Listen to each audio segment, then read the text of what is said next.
Indonesia के बीच BrahMos missile खरीद को लेकर आज अहम बातचीत होने की संभावना है। भारत दौरे पर आए इंडोनेशिया के रक्षा मंत्री सजाफरी सजामा सोएद्दीन गुरुवार को रक्षा मंत्री राजनाथ सिंह के साथ तीसरे भारत इंडोनेशिया रक्षा मंत्री संवाद की सह अध्यक्षता करेंगे। बैठक में क्षेत्रीय सुरक्षा, अंतर्राष्ट्रीय मुद्दों और द्विपक्षीय रक्षा सहयोग पर चर्चा होगी। राजनाथ सिंह ने बीते महीने लखनऊ स्थित ब्रह्मोस केंद्र में संकेत दिया था कि फिलीपीन के बाद अन्य देशों के साथ भी सौदे की संभावनाएं बढ़ रही हैं। सीडीएस जनरल अनिल चौहान ने भी अक्टूबर में जकार्ता यात्रा के दौरान इंडोनेशियाई नेतृत्व से इस विषय पर चर्चा की थी। देश में धोखाधड़ी और योजनाओं के दुरुपयोग को रोकने के लिए यूआईडीआई ने 2 करोड़ से अधिक मृत व्यक्तियों के आधार नंबर बंद कर दिए हैं। परिवारों से अपील की गई है कि वे समय पर मृत्यु की सूचना दें ताकि आधार डेटा अपडेट रह सके। यूआईडीआई ने यह कार्यवाही देश भर में डाटाबेस की अब तक की सबसे बड़ी सफाई के तहत की। इसके लिए रजिस्ट्रार जनरल ऑफ इंडिया, राज्य सरकारों, पीडीएस और सामाजिक सुरक्षा कार्यक्रमों सहित कई सरकारी स्रोतों से मौतों का डेटा जुटाया गया। प्रक्रिया को आसान बनाने के लिए यूआईडीएआई ने 25 राज्यों और केंद्र शासित प्रदेशों में माय आधार पोर्टल के माध्यम से मृत्यु रिपोर्टिंग सेवा शुरू की है। परिवार के सदस्य पोर्टल पर सत्यापन कर मृत व्यक्ति का आधार नंबर और मृत्यु विवरण साझा करते हैं, जिसकी जांच के बाद यूआईडीएआई आईडी को बंद कर देता है। नवंबर में बंगाल की खाड़ी में चक्रवातीय गतिविधियों की संभावनाएं बढ़ गई हैं। मलक्का जल मरुमध्य के पास बना गहरा दबाव चक्रवात में बदल सकता है, जिसे बनने पर सेंयार नाम दिया जाएगा। आईएमडी के अनुसार तूफानी हवाएं 60 से 100 किलोमीटर प्रति घंटा तक पहुंच सकती हैं, जिससे समुद्री गतिविधियों और तटीय इलाकों में खतरा बढ़ेगा।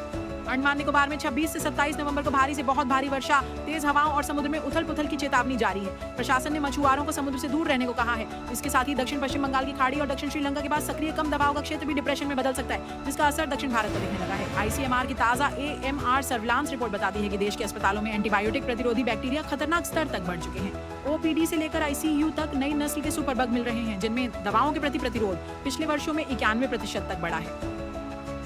जनवरी-दिसंबर 2024 के बीच देश भर के अस्पतालों से 99,027 कल्चर पॉजिटिव सैंपल मिले, जिनमें सबसे अधिक संक्रमण तेजी से प्रतिरोधी बन रहे ग्राम नेगेटिव बैक्टीरिया से जुड़े थे।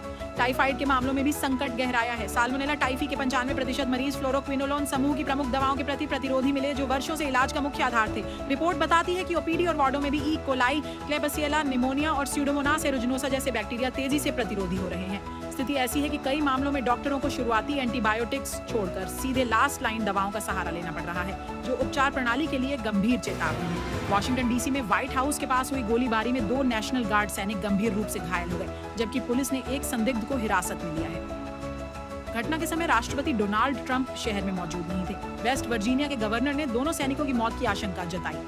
स्थानीय मीडिया के अनुसार संदिग्ध की पहचान 29 वर्षीय अफगान नागरिक रहमानुल्लाह लखनवाल के रूप में हुई है, जिसे 2021 में अमेरिका की अफगानिस्तान से वापसी के दौरान लाया गया था। फायरिंग 17वीं और एच स्ट्रीट के पास हुई, जो व्हाइट हाउस से 2 ब्लॉक दूर है। घटना के बाद सीक्रेट सर्विस, एटीएफ, फायर विभाग और आपातकालीन टीमें मौके पर पहुंची और इलाके को घेर लिया।